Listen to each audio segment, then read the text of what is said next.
দিয়েছিস শ্রাদ্ধ নাকি আমার? সরি বন্ধুরা, আমরা সময়ের অভাবে আমরা একটা ভালো কেক কিনতে পারিনি, ভালো গিফট কিনতে পারিনি, তার জন্য আমরা অতি দুঃখিত, আমরা ক্ষমা প্রার্থী। আসছে বছর ও টাকাটাই তো দেয়নি, দিদা তো। আজকে তোমাদের সাথে শেয়ার করব একটা ঐতিহাসিক বার্থডে, যেটা আর কি আগে কোথাও হয়েছে বলে আমি জানি না, আমার কাছে এটা নতুন। আমার আশেপাশের মানুষগুলোর বুদ্ধি এত বেশি আর এত বেশি প্রোডাক্টিভ ইন্টেলিজেন্ট এরা, এই সমস্ত বুদ্ধি এদের মাথা থেকে ছাড়া আর কারোর মাথা থেকে বের হতেই পারে না। আর হলেও আমি জানি না।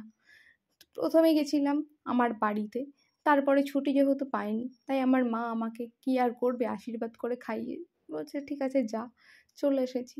আর এই দিন আমি ছুটি পাইনি বলে বাড়ির লোকের তো রাগ ছিলই। তারপরে আমি আর কি করব, আমাকে আসতেই হয়েছিল। এখানে এসে দেখি এই যে আমার কলিগকে দেখো, মাথা থেকে বুদ্ধি বের করেছে। দেখো ধূপ দিয়েছিস শ্রাদ্ধ নাকি আমার? মোমবাতি তো পাইনি, সেই জন্য ধূপ দিয়েছি। না কেক খাও। এটা কি ওই কাঁচিটা দিয়ে কাটবো? না না, ওই কাঁচি ভাইরাস আছে, তাই হবে না, কাটতে হবে না, দাঁত দিয়ে কাটা হবে। না না, তাহলে তোদের খাওয়াতে পারবো না তো। দাঁড়া, সব পারবা। শান্তি শান্তি সোয়া।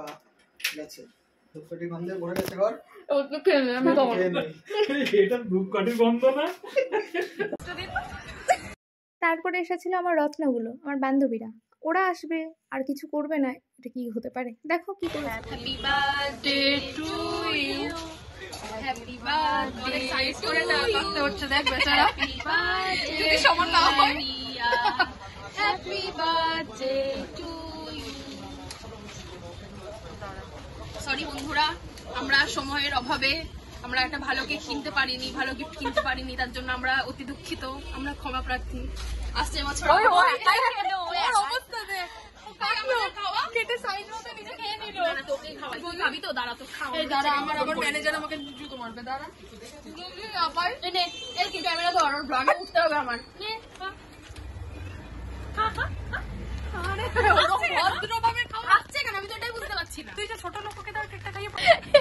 না, মুখটা আসুক, লজ্জা পেয়েছে, লজ্জা করে পোজ দে, পোজ দে। আরে হাতটা সরা, হাতটা সরা। হাই করছি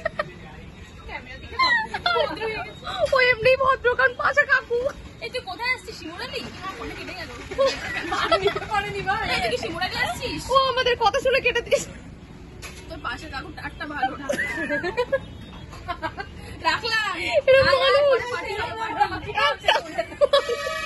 সেলিব্রেশন হবে ভাই, সেলিব্রেশন।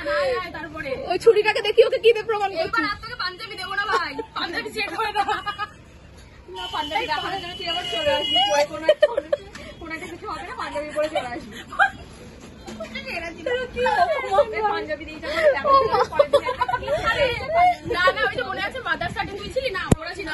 যেহেতু আমার তার পরের দিন এক্সাম ছিল আর আমার অ্যাসাইনমেন্ট প্র্যাকটিকাম কিছুই লেখা হয়নি, আমি লিখছিলাম আর আমার ভাইপো পাশে এসে বলছিল যে আবার 12টা বেজে যাবে, বার্থডেটা তোমার আজকে ছিল, যেহেতু পরের দিন সেলিব্রেশন হয়েছে, আবার 2 দিন চলে যাবে, তারপরে মনে হয় কেকটা কাটবে। মানে ও চাইছিল কতক্ষণ আমি কেকটা কাটবো, তাই জন্য ভাবলাম ঠিক আছে চলো 12টার আগে কেটে নেওয়া যায়। তারপরে আমি কেক কেটেছি। আর এইটা হচ্ছে আমার একটা দাদার বাড়ি, আর এই দুটো হচ্ছে আমার দাদার ছেলে আর মেয়ে। আর মেয়ে ও তো ভিডিওতে আসতেই চায় না, পরে তোমাদেরকে অন্য সময় দেখাবো এই ক্যামেরার পিছনে কে ছিল। চলো, কেমন লাগলো জানিও। এই বছরের মতো মেরে বার্থডে আমি সত্যি কাটাইনি, আমারও ভীষণ মন খারাপ করছিল, কিন্তু কিছু করার নেই, সব রকম সিচুয়েশান দিয়েই আমাদের যেতে হয়। এই বছরের বার্থডেটা পরে সেলিব্রেট করা হবে। এমনিতেও আমার 2-3 মাস থেকে বার্থডে সেলিব্রেট হয়। আমার বান্ধবীগুলো বলে আর কতদিন ধরে তোর বার্থডের ছবি দেখতে হবে। ব্যাপারটা হচ্ছে ওরা যখনই আসে তখনই একটা করে সেলিব্রেশন। আর এই দেখো, তারপরে আমি আমার ভাইয়ের কাণ্ড দেখাচ্ছি।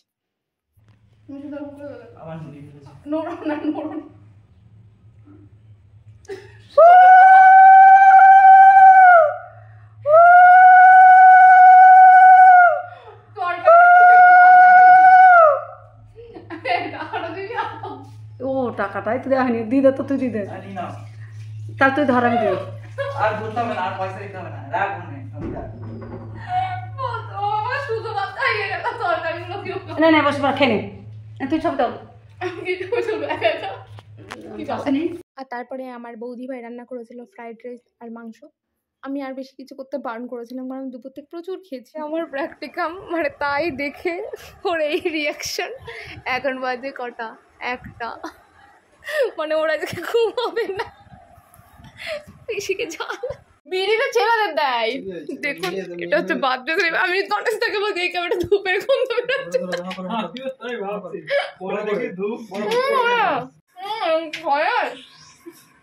পড়ে যাবে কিন্তু ব্যাস ব্যাস না না পুরোটা খাওয়া হবে একে আমরা খাবো না। এবছর জানো তো আমি মন্দিরেও যেতে পারিনি ছুটি না থাকার কারণে। তাই জন্য ভাবলাম বার্থডের দিন একবার মন্দিরে যাব না। আমার ভাইজি নিয়ে গেছিলো আমাকে মন্দিরে, আর এটা হচ্ছে কৃষ্ণনগর আনন্দময়ীতলা। মানে প্রথম থেকে আমার দিন ভালো না গেলেও রাত্রির দিকে ভালোই গেছে। আর এর পরের সেলিব্রেশনটা আমি তোমাদের সাথে পরে শেয়ার করব। আর এই ঠাকুরটা কী ঠাকুর আমি না জানি না, তোমরা যদি কেউ জানো তাহলে অবশ্যই জানিও। আজকের মতো টাটা।